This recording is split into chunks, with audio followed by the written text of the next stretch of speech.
Hola queridos amigos, bienvenidos a un segundo capítulo de Biografías con cierto sentido.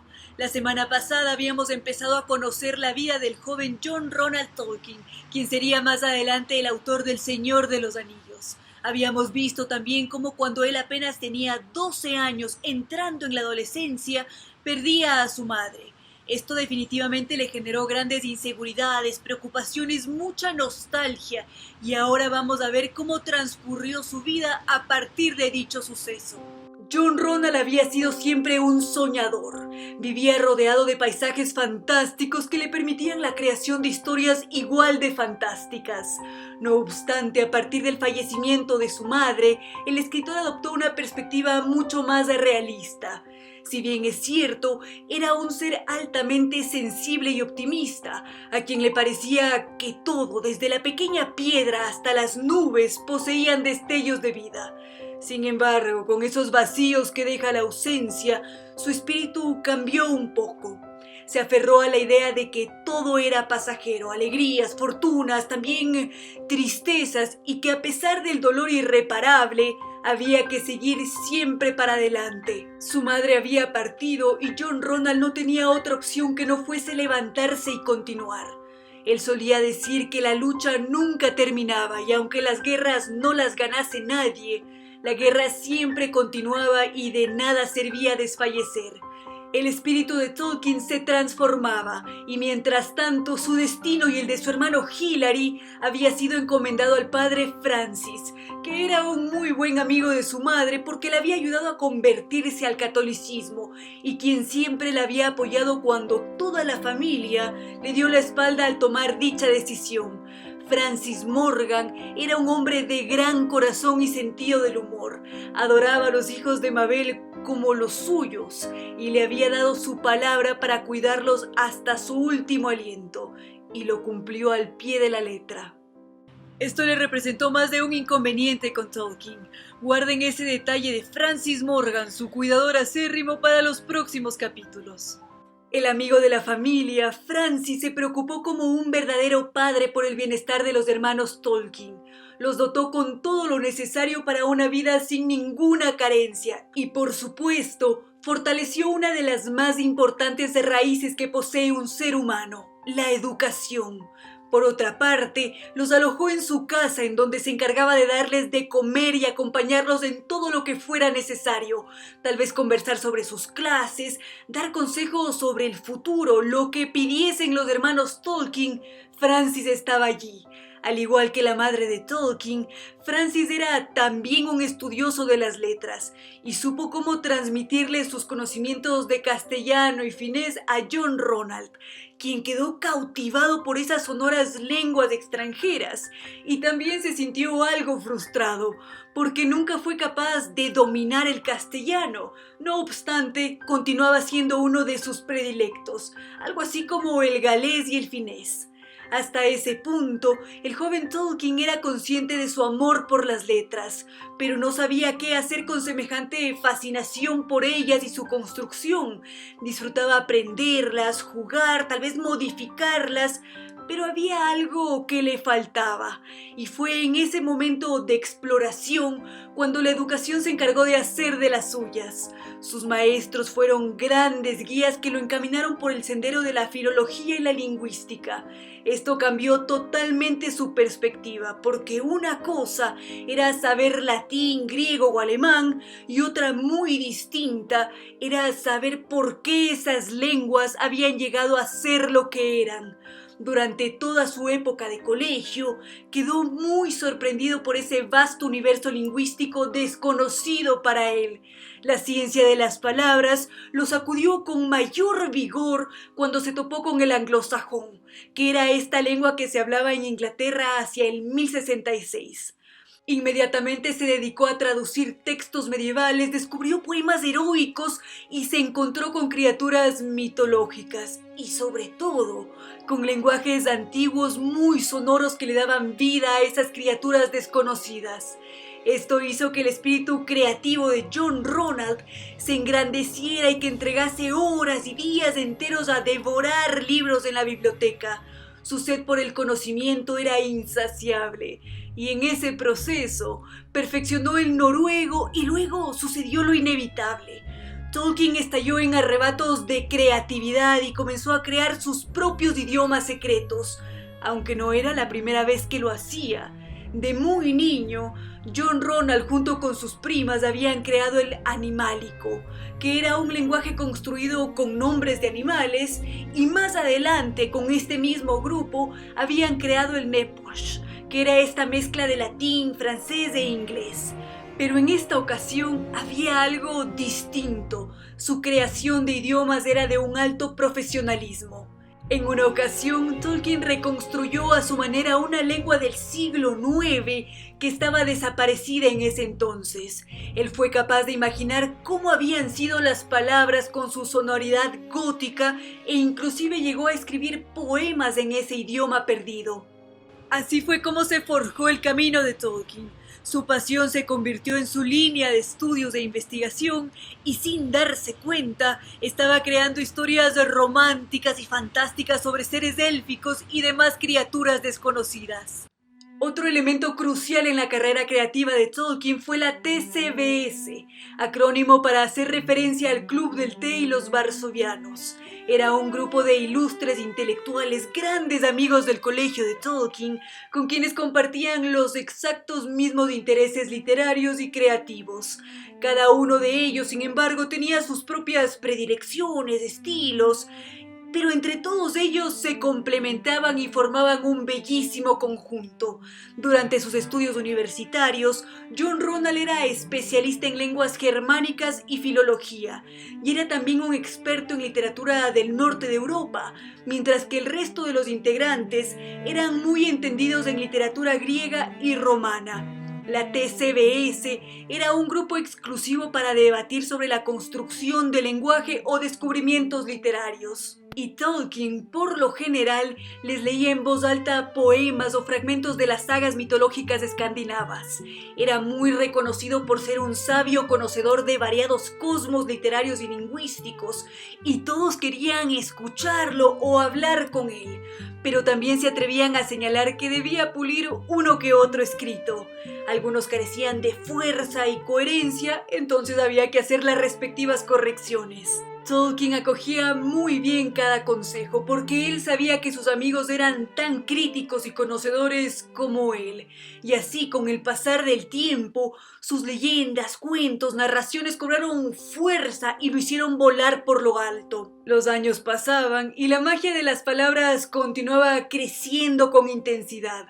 Se mantenía en creación constante de idiomas, de seres mitológicos, por allí una que otra historia corta, pero por un instante tuvo que tocar tierra para presentar exámenes de ingreso a la universidad. Esto le generó algo de inseguridad, porque había algunas materias descuidadas a causa de sus horas invertidas en el ingenio creativo.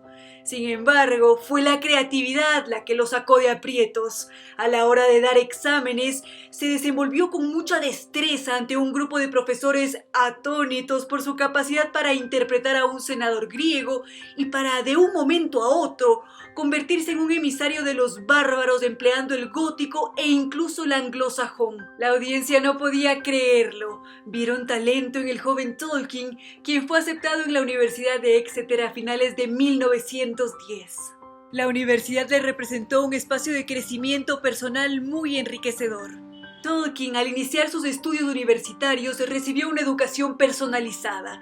El sistema de enseñanza inglés era muy distinto al que conocemos ahora, porque cada estudiante recibía una pila de libros pensados exclusivamente para ese individuo. Después, el estudiante tenía que elaborar una serie de investigaciones exhaustivas en su campo de especialización y al mismo tiempo tendría que elaborar ensayos que estarían supervisados por un tutor líder que seguía paso a paso el desempeño del estudiante. El objetivo principal del sistema de enseñanza inglés era desafiar al alumno, obligarlos a pensar y cuestionar sus ideas con un análisis profundo, además, por supuesto, de potenciar otras habilidades.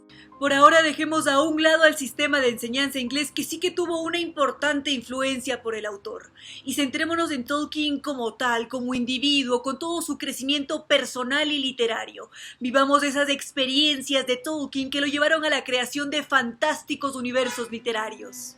La vida en la Universidad de Exeter era muy agradable. Tolkien vivía impresionado por la grandiosidad de los elegantes edificios que lo rodeaban. Además, cada estudiante era reconocido como alguien valioso con mucho que aportar a la institución. Y como muestra de respeto, los nombres estaban escritos en pequeñas tablas a la entrada de la habitación y disponían de un criado o scout que les servía el desayuno y los ayudaba con todo lo que no estuviese relacionado al estudio. Era un estilo de vida bastante privilegiado, muy diferente al que John Ronald había conocido a lo largo de toda su vida. Era un estilo de vida demasiado costoso, y el escritor reconocía que sus ingresos económicos no eran suficientes para acoplarse a las costumbres del lugar. Él no era capaz de devolver cada invitación a tomar el té que se le hacía, pero supo muy bien cómo organizarse. En poco tiempo creó su propio club de debate. Los llamó los devotos de la autoindulgencia, y en esas reuniones Tolkien demostró ser un líder. Disfrutó de guiar a sus amigos hacia audaces y divertidas aventuras por las calles de Oxford, donde no llegaron realmente a meterse en un problema ni a recibir sanciones por parte de la universidad. El carácter de Tolkien se forjaba golpe a golpe, así como su intelecto. Y dentro de todo el ambiente universitario, las amistades y varias travesuras, apareció Joe Wright, uno de los profesores de filología comparada, que es la ciencia que se dedica a estudiar lenguas para reconstruir una lengua ancestral común, que era este hombre admirable por todo lo que había conseguido en su vida. Él no supo leer ni escribir hasta los 15 años, cuando se dedicó a aprender estas disciplinas de forma autónoma. Y no solamente aprendió inglés, sino que también aprendió alemán, francés, algo de matemáticas, y todo esto lo hacía durante las madrugadas, porque en el día a día trabajaba para sostener a la familia. Además, esos no fueron todos sus logros. Desde los 18 años empezó a ahorrar los ingresos que recibía de una pequeña escuela nocturna que él mismo había instalado en su habitación. Y con esos ahorros, a los 21 años, logró ingresar a una universidad alemana en donde aprendió, escuchen esto, más de 10 lenguas. Entre ellas estaban el gótico, sajón, algo de búlgaro, lituano, ruso, también alemán antiguo y medieval. Y terminó graduándose como doctor, y a su regreso a Inglaterra fue contratado en la Universidad de Oxford. Ese fue uno de los grandes preceptores de Tolkien.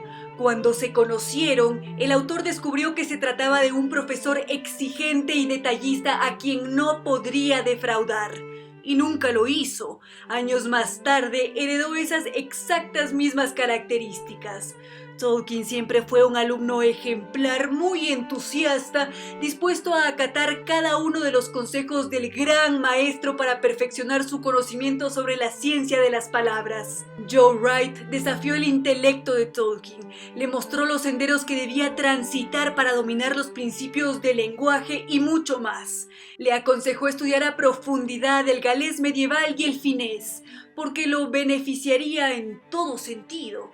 En ese recorrido, Tolkien descubrió una faceta aún más bella de los idiomas, y por segunda ocasión dejó un poco olvidadas a varias asignaturas, y no obtuvo notas sobresalientes, pero en una materia en particular, en filología comparada, obtuvo una mención de honor por su brillantez. Los maestros decidieron que Tolkien debía especializarse en dicha materia. En primer lugar, se trataba de una de sus grandes pasiones. Segundo, había que aprovechar todo ese talento que estaba desbordando. Así que el comité universitario decidió cambiar su tutor para que perfeccionase sus estudios en inglés e inglés medieval.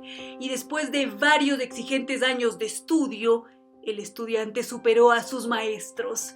Y a la fecha es uno de los referentes obligados en el mundo entero para el estudio del anglosajón.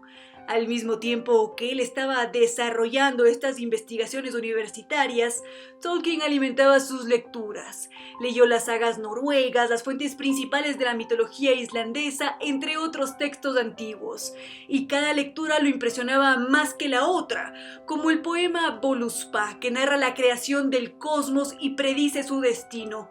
Tolkien estudiaba, también investigaba, leía y creaba al mismo tiempo. Claro que John Ronald Tolkien leía mucho, pero ¿cuáles eran sus gustos a la hora de elegir un libro? A John Ronald no le gustaba demasiado leer novelas o cuentos. En general, sus gustos literarios terminaban en obras del siglo XIV.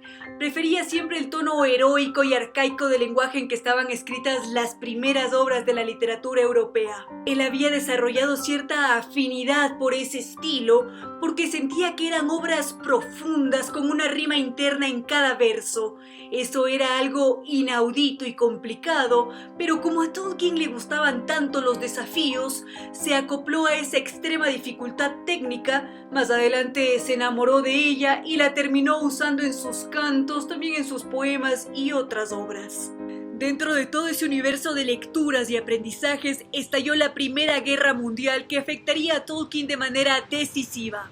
Y en el próximo capítulo descubriremos todo lo que aconteció durante ese duro periodo. Muchas gracias, queridos amigos, por haber visto este video. Si es que les gustó, recuerden dejar un like, por supuesto comentarlo y compartirlo con sus amigos. Muchísimas gracias.